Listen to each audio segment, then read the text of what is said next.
ನಮಸ್ಕಾರ, ಆರ್ಗ್ಯಾನಿಕ್ ಕಿಚನ್ಗೆ ಸ್ವಾಗತ. ಇವತ್ತು ನಾನು ಮಾಡ್ತಾ ಇರುವಂಥ ರೆಸಿಪಿ ಕೇರಳದ ಟ್ರೆಡಿಷ್ನಲ್ ರೆಸಿಪಿ ಪುಟ್ಟು ಮಾಡ್ಕೊಳ್ತಾ ಇದ್ದೀನಿ.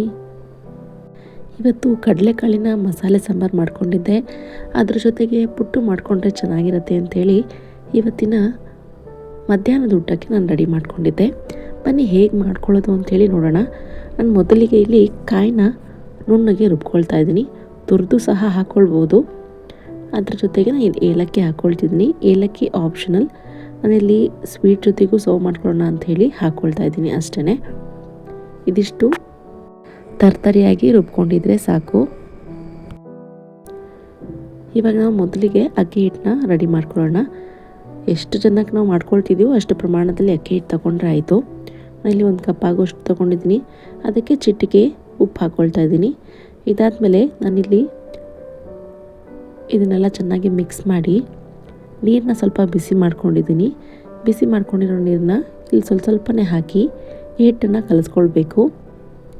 ಇದು ಪೂರ್ತಿ ಮುದ್ದೆ ಆಗೋ ರೀತಿಯಲ್ಲಿ ಕಲಿಸ್ಕೊಳ್ಬಾರ್ದು. ಅಕ್ಕಿ ಹಿಟ್ಟು ನೀರು ಜೊತೆಗೆ ಸ್ವಲ್ಪ ನೆನಿಬೇಕು ಅಷ್ಟೇ. ಇದನ್ನು ಚೆನ್ನಾಗಿ ಗಂಟುಗಳು ಇಲ್ಲದೇ ಇರೋ ರೀತಿಯಲ್ಲಿ ಕಲಸಿ ಒಂದು 10 ನಿಮಿಷ ಇದನ್ನು ಇಟ್ಕೊಳ್ಬೇಕು. ಬಿಸಿ ನೀರಿನಲ್ಲಿ ಕಲಿಸ್ಕೊಳ್ಳೋದ್ರಿಂದ ಬೇಯಲಿಕ್ಕೂ ಸಹ ಬೇಗ ಆಗುತ್ತೆ, ಚೆನ್ನಾಗಿಯೂ ಸಹ ಇರುತ್ತೆ. ಹಾಗಾಗಿ ಈ ಸ್ವಲ್ಪನೂ ನೀರಿನ ಅಂಶ ಇಲ್ಲದೇ ಪುಡಿಯಾಗಿ ಆಗೋ ರೀತಿಯಲ್ಲಿ ಹಾಕ್ಕೊಳ್ಬೇಕು. ಹೀಗೆ ನೀವು ಉಂಡೆ ಮಾಡಿ ನೋಡಿದಾಗ ನೀಟಾಗಿ ಈ ರೀತಿ ಪೌಡರ್ ಥರ ಆಗಬೇಕು. ಇಷ್ಟಾದರೆ ಸಾಕು. ಈಗ ನಾನಿಲ್ಲಿ 1 ಕಪ್ ಅಕ್ಕಿ ಹಿಟ್ಟಿಗೆ ಒಂದು ಅರ್ಧ ಕಪ್ ಆಗುವಷ್ಟು ನೀರು ಬಳಸ್ಕೊಂಡಿದ್ದೀನಿ ಅಷ್ಟೇ. ಅಷ್ಟಿದ್ರೆ ಸಾಕು. ಗಂಟು ಸ್ವಲ್ಪನೂ ಇರಬಾರ್ದು. ಆ ರೀತಿ ಒಂದು 5 ನಿಮಿಷ ಈ ರೀತಿ ಪುಡಿಯಾಗಿ ಮಾಡಿ ಒಂದು 10 ನಿಮಿಷ ಹಾಗೆ ನಾನು ಕ್ಲೋಸ್ ಮಾಡಿ ಇಡ್ತೀನಿ. ಇದನ್ನು ನೋಡಿ, ಈ ರೀತಿ ಆಗಿರಬೇಕು ಕರೆಕ್ಟಾಗಿ. ತುಂಬಾ ಈಸಿಯಾಗಿ ಬೇಗನೆ ಆಗುತ್ತೆ ಇದು ರೆಸಿಪಿ. ಇದು 1-2 ತಿಂದ್ರೇ ಹೊಟ್ಟೆ ತುಂಬೋಗುತ್ತೆ. ಪುಟ್ಟು ಮೇಕರ್ ಈ ರೀತಿಯಾಗಿರುತ್ತೆ. ಇದು ಆಲ್ಮೋಸ್ಟ್ ಒಂದು 250 to 300 ರೂಪೀಸ್ ಇರುತ್ತೆ ಅಷ್ಟೇ. ಇವಾಗ ಇದರಲ್ಲಿ 1 ಗ್ಲಾಸ್ ಆಗುವಷ್ಟು ನೀರು ಹಾಕಿ ಇದನ್ನು ಬಿಸಿ ಆಗಲಿಕ್ಕೆ ಇಟ್ಕೊಳ್ತೀನಿ. ಅವಾಗವರೆಗೆ ನಾವು ಪುಟ್ಟು ಮೇಕರಲ್ಲಿ ನಾವು ಅಕ್ಕಿ ಹಿಟ್ಟು ಕಲಸಿಟ್ಕೊಂಡಿರೋದು ಹಾಗೆಯೇ ಕಾಯಿನ ರೆಡಿ ಮಾಡ್ಕೊಳ್ಳೋಣ. ಇದನ್ನು ಪುಟ್ಟು ಮೇಕರ್ನಲ್ಲೇ ಮಾಡ್ಕೊಳ್ಬೇಕು ಅಂಥೇಳಿ ಏನೂ ಇಲ್ಲ. ಇದಿಲ್ಲ ಅನ್ನೋರು ಇಡ್ಲಿ ಪಾತ್ರೆಯಲ್ಲಿ ಗ್ಲಾಸಿನ ಸಹಾಯದಿಂದ ಅಥವಾ ಬೌಲ್ನ ಸಹಾಯದಿಂದನೂ ಸಹ ಮಾಡ್ಕೊಳ್ಬಹುದು. ಇದು ಈ ರೀತಿಯಾಗಿರುತ್ತೆ. ಇದರಲ್ಲಿ ಈ ರೀತಿ ಚಿಕ್ಕದಾಗಿ ಹೋಲ್ಸ್ ಕೊಟ್ಟು ಒಂದು ಪ್ಲೇಟ್ ಸಹ ಕೊಟ್ಟಿರ್ತಾರೆ. ಅದನ್ನು ಇಟ್ಟು ಇವಾಗ ಮೊದಲಿಗೆ ನಾನು ಕಾಯಿ ತುರಿನ ಹಾಕ್ಕೊಳ್ತಾ ಇದ್ದೀನಿ. ಇದರಲ್ಲಿ ಕಾಯಿ ತುರಿ ಹೆಚ್ಚಾಗಿ ಹಾಕ್ಕೊಂಡ್ರೆ ಟೇಸ್ಟ್ ಚೆನ್ನಾಗಿರೋದು. ನಾವು ಲೇಯರ್ ಆಗಿ ಹಾಕ್ಕೊಳ್ಬೇಕು. ಫಸ್ಟು ಕಾಯಿ ತುರಿ, ಇದಾದಮೇಲೆ ಇವಾಗ ಕಲಸಿಟ್ಕೊಂಡಿರುವಂತಹ ಅಕ್ಕಿ ಹಿಟ್ಟು, ಮತ್ತು ಕಾಯಿ ತುರಿ, ಮತ್ತು ಅಕ್ಕಿ ಹಿಟ್ಟು, ಆ ರೀತಿ ಮಾಡ್ಕೊಳ್ಬೇಕು. ಇದನ್ನು ರಾಗಿ ಹಿಟ್ಟಿನಲ್ಲೂ ಸಹ ಮಾಡ್ಕೊಳ್ಬಹುದು, ಆದರೆ ಅಕ್ಕಿ ಹಿಟ್ಟಿನಲ್ಲಿ ಚೆನ್ನಾಗಿರುತ್ತೆ. ಇದು ಕೇರಳದಲ್ಲೆಲ್ಲ ಬ್ರೇಕ್ಫಾಸ್ಟ್ಗೆ ಅಂತಲೇ ಮಾಡ್ತಾರೆ. ಅಲ್ಲಿ ಯಾವಾಗಲೂ ಇದು ಇರಲೇಬೇಕು ಅವ್ರಿಗೆ. ನಮಗಿದೆಲ್ಲ ತಿಂದು ಅಭ್ಯಾಸ ಇಲ್ಲ, ಆದರೂ ಯಾವಾಗಾದರೂ ಒಂದಿನ ಮಾಡ್ಕೊಳ್ತಾ ಇರ್ತೀವಿ. ಇದನ್ನು ತುಂಬ ಪ್ರೆಸ್ ಮಾಡಿ ಹಾಕ್ಕೊಳ್ಬಾರ್ದು, ಉದುರಾಗಿಯೇ ಹಾಕ್ಕೊಳ್ಬೇಕು. ಪ್ರೆಸ್ ಮಾಡಿ ಹಾಕ್ಕೊಂಡ್ರೆ ಅದು ಕ್ಲೀನಾಗಿ ಬೇಯೋದಿಲ್ಲ. ಹಾಗಾಗಿ ನಾನು 1 ಲೇಯರ್ ಕಾಯಿ ತುರಿ, 1 ಲೇಯರ್ ಅಕ್ಕಿ ಹಿಟ್ಟು, ಮತ್ತು ಕಾಯಿ ತುರಿ ಹಾಕಿ ಮತ್ತೆ ಇದನ್ನು ಹಾಕಿ ಮತ್ತೆ ಕಾಯಿ ತುರಿನ ಹಾಕ್ಕೊಳ್ತಾ ಇದ್ದೀನಿ. ನಮ್ಗೆ ಜಾಸ್ತಿ ಕಾಯಿ ತುರಿ ಬೇಕು ಅಂತ ಹೇಳಿದ್ರೆ ಹಾಕ್ಕೊಳ್ತಾ ಇರ್ಬೋದು.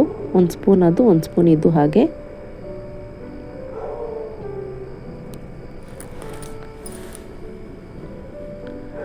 ಈ ರೀತಿ ಉದುರಾಗಿಯೇ ಹಾಕ್ಕೊಳ್ಬೇಕು. ಪ್ರೆಸ್ ಮಾಡಿ ಹಾಕ್ಕೊಳಕ್ಕೆ ಹೋಗಬಾರ್ದು ಅಕ್ಕಿ ಹಿಟ್ಟನ್ನ.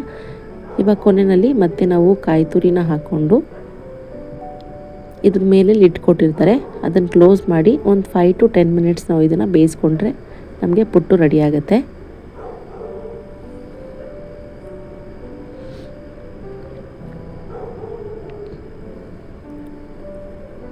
ಈ ರೀತಿ ಕ್ಲೋಸ್ ಮಾಡಿ ಈಗ ನಾವು ಇದರ ಪಾತ್ರೆನ ಬಿಸಿಗಿಟ್ಟಿದ್ವಿ ನೀರು ಹಾಕಿ, ಇದ್ರ ಮೇಲೆ ಈ ಥರ ಕ್ಲೋಸ್ ಮಾಡಿ ಇದನ್ನು ಒಂದು 6 to 7 ಮಿನಿಟ್ಸ್ ಬೇಯಿಸಿದ್ರೆ ಆಯಿತು.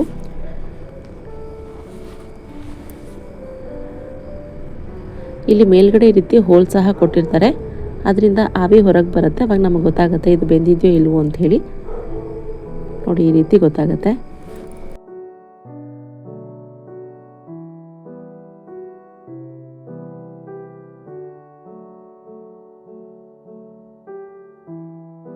ಇವಾಗ ನಮಗೆ ಪುಟ್ಟು ಸಹ ಬೆಂದಿದೆ.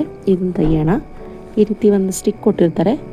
ಆ ಸ್ಟಿಕ್ನ ಸಹಾಯದಿಂದ ಕೆಳಗಡೆಯಿಂದ ನಾವು ಪ್ರೆಸ್ ಮಾಡಿದ್ರೆ ಅದು ಹೊರಗಡೆ ಬರುತ್ತೆ. ನಿಧಾನಕ್ಕೆ ತಗೊಳ್ಬೇಕು.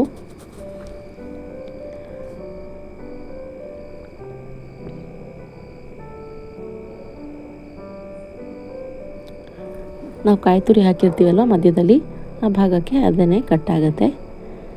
ಇದನ್ನು ಕಡಲೆಕಾಳಿನ ಮಸಾಲೆ ಸಾಂಬಾರು ಜೊತೆಗೆ ಸರ್ವ್ ಮಾಡ್ಕೊಳ್ತಾ ಇದ್ದೀನಿ. ಅದ್ರ ಜೊತೆಗೂ ಚೆನ್ನಾಗಿರುತ್ತೆ. ಸ್ವೀಟಲ್ಲೂ ಚೆನ್ನಾಗಿರುತ್ತೆ.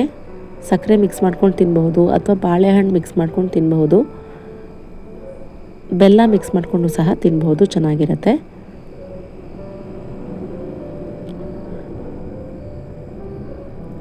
ಪುಟ್ಟು ಜೊತೆಗೆ ಕಡಲೆಕಾಳು ಸಾಂಬಾರು ಕಾಂಬಿನೇಷನ್ ತುಂಬಾ ಚೆನ್ನಾಗಿರುತ್ತೆ. ಯಾರಿಗೆಲ್ಲ ಪುಟ್ಟು ಇಷ್ಟನೋ ಒಂದ್ಸರಿ ರೆಸಿಪಿನ ಟ್ರೈ ಮಾಡಿ.